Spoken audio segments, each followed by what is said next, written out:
हनुमान एक भक्त आत्मा थे। वह रामचंद्र जी द्वारा एक शांति दूत के रूप में लंका में अभिमानी शासक रावण को आत्मसमर्पण करने और सीता को राम जी को वापस लौटाने के लिए भेजे गए थे। लेकिन अहंकारी रावण ने उनकी बात को नहीं स्वीकारा और सीता को वापस करने से मना कर दिया। बाद में फिर युद्ध की यलगार हुई, परंतु अब विशाल महासागर लंका तक पहुंचने में बाधक बन गया। रामचंद्र जी लगातार 3 दिनों तक घुटनों पानी तक महासागर में खड़े रहे और समुद्र से रास्ता देने का अनुरोध किया, लेकिन सागर ने रास्ता नहीं दिया। इससे हताश होकर श्री राम ने अग्नि बाण को उठाकर पूरे समुद्र को जला देने का प्रण लिया।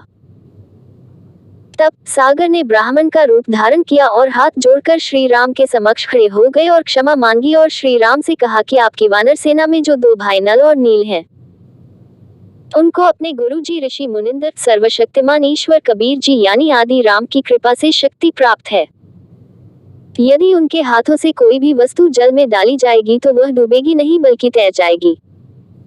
लेकिन उन्होंने इस शक्ति को गर्व अभिमान हो जाने के कारण खो दिया है।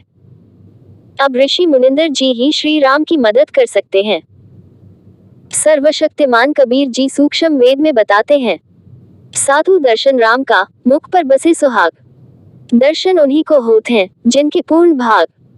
श्री राम उर्फ विष्णु भी आदि राम के बच्चे हैं। उन्हें इस विषम परिस्थिति में भगवान कबीर साहिब के आशीर्वाद की आवश्यकता थी, इसलिए उन्होंने आदि राम को याद किया।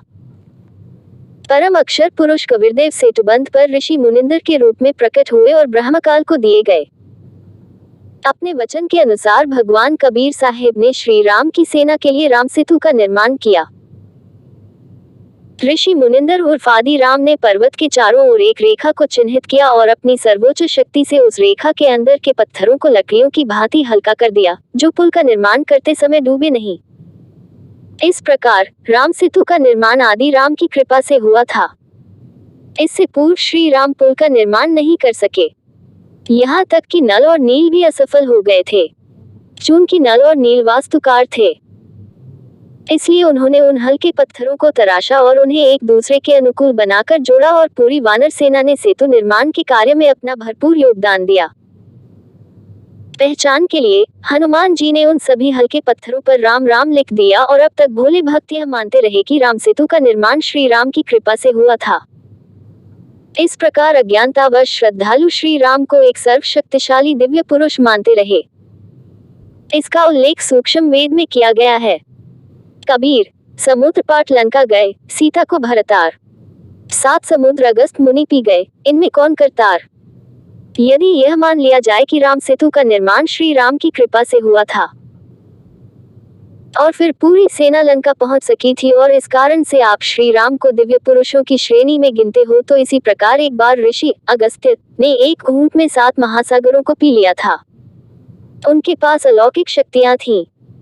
फिर आप श्री राम और ऋषि अगस्त्य में से किसे भगवान के रूप में पूजोगे।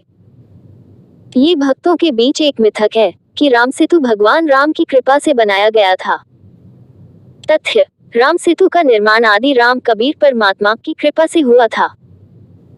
जब भगवान कबीर साहिब ने पत्थरों को लकड़ी जैसे हल्का कर दिया था जो राम सेतु निर्माण में उपयोग किए गए थे।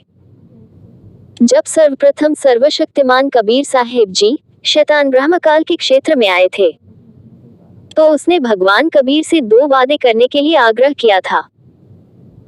सबसे पहले ब्रह्मकाल ने भगवान कबीर से त्रेता युग में अपने पुत्र विष्णु के अवतार श्री राम की मदद करने का अनुरोध किया, ताकि वह समुद्र पर पुल बनाकर अपनी पत्नी सीता को वापस ला सके।